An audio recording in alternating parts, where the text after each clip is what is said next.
The Domestic Violence Act and the Sexual Harassment Bill were the focal points of Government Senator Dr. Saphire Longmore's contribution to the State of the Nation debate in the Senate on Friday.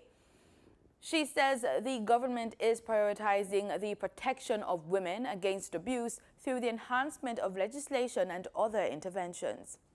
Led by the Honorable Minister Babsy Grange, legislation that seeks to protect our most vulnerable and valuable were addressed. We have seen where there were amendments to the Domestic Violence Act, which include a new definition of domestic violence as not only being physical, but also psychological, emotional, and sexual.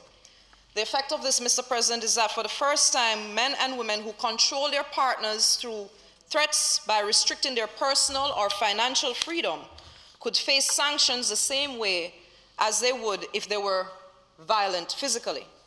Dr. Longmore says the change to the legislation is crucial as it will complement initiatives created to liberate survivors of domestic violence.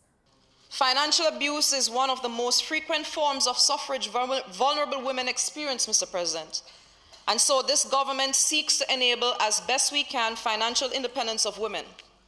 The Women's Entrepreneurship Support Pilot Project will provide 10 grants to vulnerable women to build businesses and achieve their independence. We thank UN Women for partnering in this very important initiative.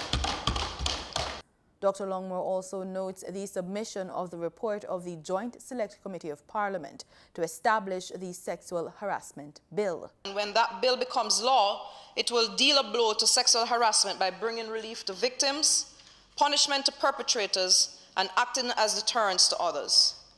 The Sexual Harassment Bill outlines the types of conduct that constitute sexual harassment and prohibits certain related conduct.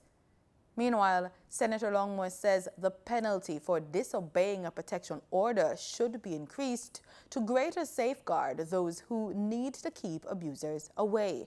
She is suggesting that in situations where, because the court was closed, the person could not get that order to get the abuser removed, an emergency service should be used.